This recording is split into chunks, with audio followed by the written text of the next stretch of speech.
तलाक।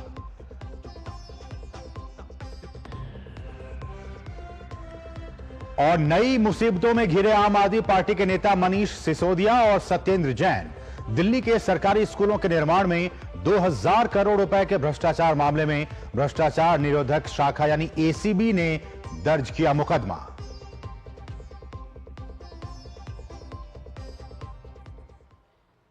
और शुरुआत आज की सबसे महत्वपूर्ण खबर के साथ। जी हां, 22 अप्रैल को पहलगाम में हुए आतंकी हमले के बाद पीएम मोदी की अध्यक्षता में आज केंद्रीय मंत्रिमंडल की बैठक हो रही है। बैठक पीएम मोदी के आवास पर जारी है, जिसमें तमाम बड़े नेता इस वक्त मौजूद हैं। पिछले सप्ताह केंद्रीय मंत्रिमंडल की कोई बैठक नहीं हुई थी और केवल सुरक्षा मामलों की कैबिनेट समिति की 23 अप्रैल को बैठक हुई थी और उसने आतंकी हमले की उसमें निंदा की गई थी। आपको बता दें कि भारत ने पाकिस्तान को कई बड़े झटके दिए हैं। सैन्य कार्रवाई से पहले कूटनीतिक मोर्चे पर वैश्विक मंच पर पाकिस्तान को अलग थलग करने की रणनीति बनाई गई है। भारत ने पहलगाम आतंकवादी हमले के सीमा पार संबंधों के मद्देनजर पाकिस्तानी सैन्य आकाओं को निष्कासित करने, 6 दशक से जो अधिक पुरानी सिंधु जल संधि है उसको निलंबित करने और अटारी भूमि पारगमन चौकी को तत्काल बंद करने की घोषणा की थी। गौरतलब है कि जम्मू कश्मीर के पहलगाम में 22 अप्रैल को हुए आतंकी हमले में 26 लोगों की जान चली गई थी। इस घटना में पाकिस्तान का हाथ होने की बात सामने आई है। भारत ने कुल 4 आतंकियों में से 2 के पाकिस्तानी होने का खुलासा भी किया है। तो बहुत ही महत्वपूर्ण बैठक इस वक्त चल रही है पीएम के आवास पर। तमाम जो बड़े अधिकारी हैं, जो मंत्री हैं, वो इस वक्त उसमें मौजूद हैं। हमारे साथ हमारे सहयोगी शैलेंद्र मिश्र इस वक्त ताजा अपडेट के साथ मौजूद हैं। शैलेंद्र, बहुत ही महत्वपूर्ण मीटिंग इस वक्त हो रही है। किन किन मुद्दों पर क्या कुछ बातें इस पर निकलकर सामने आ सकती हैं? ये देखिए, जो जानकारी आ रही है कि सबसे पहले सुरक्षा मामलों की जो कैबिनेट समिति है उसकी बैठक हुई और उसके बाद राजनीतिक मामलों की समिति, कैबिनेट समिति की बैठक हुई और ये बैठक लंबे अरसे बाद हो रही है। यानी आप समझ सकते हैं कि कितनी महत्वपूर्ण बैठक है जब सीसीपीए की बैठक भी बुलाई गई और उसके बाद कैबिनेट की बैठक हो रही है जिसमें कुछ महत्वपूर्ण फैसले लिए जाएंगे। उसकी जानकारी 3 बजे प्रेस कॉन्फ्रेंस करके दी जाएगी। लेकिन सभी चर्चा इस बात की कर रहे हैं कि क्या कुछ बातचीत कल से हो रही है। कल जब रक्षा मंत्री राजनाथ सिंह और तीनों सेनाओं के प्रमुख के साथ और उसमें सीडीएस भी मौजूद थे, राष्ट्रीय सुरक्षा सलाहकार भी मौजूद थे, बैठक हुई थी प्रधानमंत्री नरेंद्र मोदी की, उसमें एजेंसी के हवाले से यह खबर आई कि प्रधानमंत्री ने सेना पर पूरा भरोसा जताते हुए कहा कि उन्हें प्रोफेशनल कैपेबिलिटी जो सेना की है उस पर पूरा विश्वास है और सेना को एक छूट दी गई है कि वो लक्ष्य तय करे। हम जानते हैं कि कूटनीतिक फैसले लिए जा चुके हैं और अगर आप पैटर्न देखें तो पहले भी भारत कुछ इस तरह के बड़े सैन्य एक तरह से कार्रवाई कर चुका है जब आतंकी हमले हुए हैं, चाहे उड़ी की बात करें या फिर पुलवामा की बात करें। तो अब सेना क्या कुछ कदम उठा सकती है, इस पर सभी की निगाहें हैं। आज की जो बैठक है उसमें हम जानते हैं कि ये कहा जा रहा है कि कैबिनेट में सीसीए की बैठक है तो उसमें सिंधु समझौते को स्थगित करने को लेकर जो 3 बातें कही गई थी कि तुरंत जो कदम उठाए जाने हैं और मध्यम स्तर पर और लॉन्ग टर्म जो मेजर्स हैं उन पर फैसला लिया जाना है। तो क्या सीसीए की बैठक में कुछ ऐसे प्रोजेक्ट को मंजूरी मिलेगी जिससे सिंधु का पानी रोकने की तरफ स्थायी तौर पर आगे बढ़ा जा सके। हम जानते हैं कि जल शक्ति मंत्री ने इस बात को कहा था कि एक भी बूंद पानी पाकिस्तान को भेजा नहीं जाएगा गृह मंत्री अमित शाह की बैठक के बाद, और वहां से बहुत सख्त संदेश दिया गया था। लेकिन इसके लिए 3 स्तर पर कदम उठाने की जरूरत होगी। जो तात्कालिक कदम है वो तो उठाए जा रहे हैं, लेकिन हमें एक बड़ा इंफ्रास्ट्रक्चर बनाना होगा। उस पर क्या कुछ फैसला लिया जा सकता है, उस पर भी सभी की निगाह है। और दूसरी बात है कि जब सीसीएस की बैठक की संभावना है कि कैबिनेट की बैठक से पहले सीसीएस की बैठक भी हुई है, ऐसी सूत्रों से जानकारी आ रही है, तो निश्चित तौर पर सुरक्षा मामलों को लेकर और जो हालात हैं अभी या फिर क्या कुछ कदम उठाए जाने हैं उस पर भी चर्चा हुई होगी, ये संभावना जताई जा रही है। सीसीपीए को लेकर क्या अपडेट है शैलेंद्र?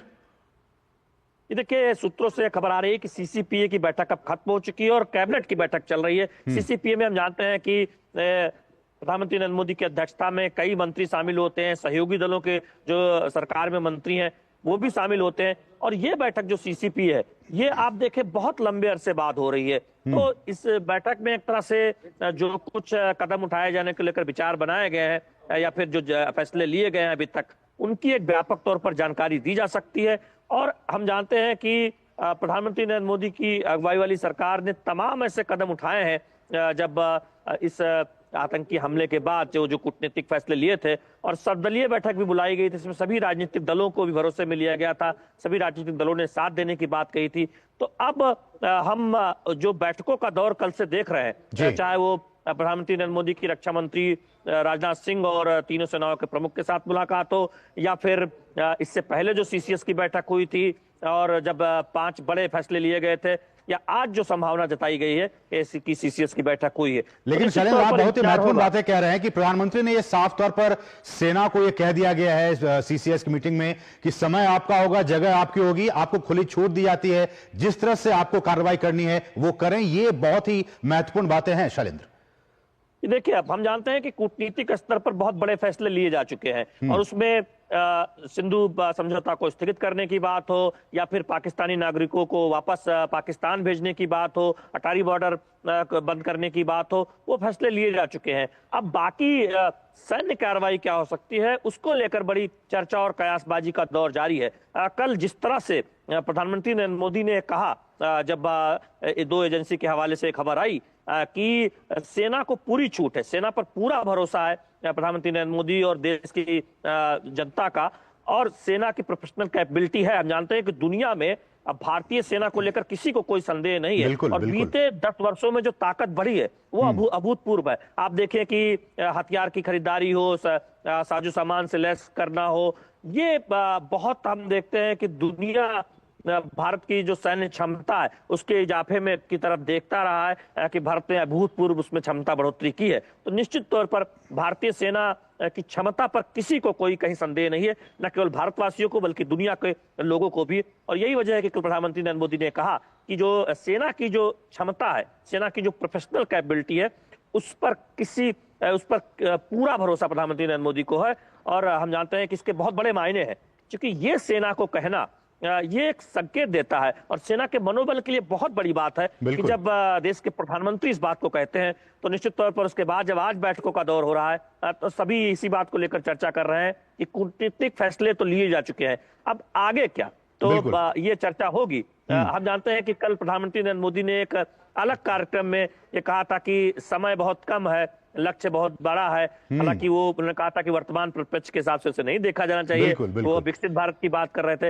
लेकिन ये भी बात बहुत स्पष्ट तौर पर संकेत मिल रहे हैं कि इस बार ऐसा फैसला लिया जाएगा या ऐसी कार्रवाई की जाएगी जिसे, और हमने देखा भी था शैलेंद्र, उरी के बाद हमने देखा था कि शैलेंद्र की हिमाकत कोई न करे। बिल्कुल, हमने देखा भी था उरी के बाद 10 दिनों के बाद हमारी सेना ने अटैक किया था आतंकवादियों पर, पुलवामा के 11 दिनों के बाद अटैक किया गया था।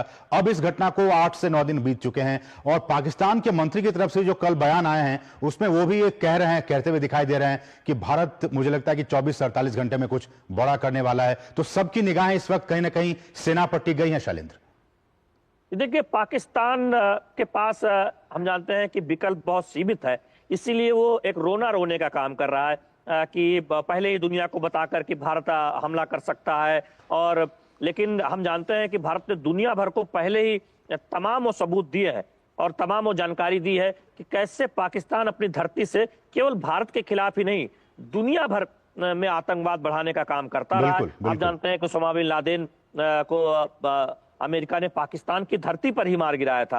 आप देखें, हाफिज सईद पाकिस्तान में ही है। दुनिया के तमाम मोस्ट वांटेड आतंकी के पाकिस्तान में होने के तथ्य सामने आते रहे, और पाकिस्तान के जो हुक्मरान रहे हैं, चाहे वो परवेज मुशर्रफ रहे हो या फिर बाकी नवाज शरीफ या तमाम, वो कई बार इस बात को स्वीकार कर चुके हैं कि आतंकी संगठनों को प्रशिक्षण का काम पाकिस्तान में होता रहा है। आप देखें कि अमेरिका की एक रिपोर्ट ये कहती रही है, तो तथ्य बिल्कुल स्पष्ट है। पाकिस्तान आतंकियों को न केवल समर्थन करता है बल्कि वहीं से ट्रेंड होते हैं, वहीं से पूरी ट्रेनिंग और प्लानिंग की जाती है। अब भारत ने जो कड़े कदम उठाए हैं, जो दुनिया भर का समर्थन मिला है, उसके बाद क्या सैन्य कार्रवाई हो सकती है, इसकी एक कयासबाजी है। देखिए, इसमें हमें बहुत ज्यादा कयासबाजी करने की बहुत जरूरत नहीं है, क्योंकि ये सेना बेहतर समझती होगी, और लेकिन दुनिया की निगाहें जरूर है कि क्या कड़ा कदम और इसलिए भी कहा जा रहा है कि यही समय है, सही समय है, सेना क्या कुछ करती है इस पर सबकी निगाहें बनी होगी, लेकिन पाकिस्तान को इस बार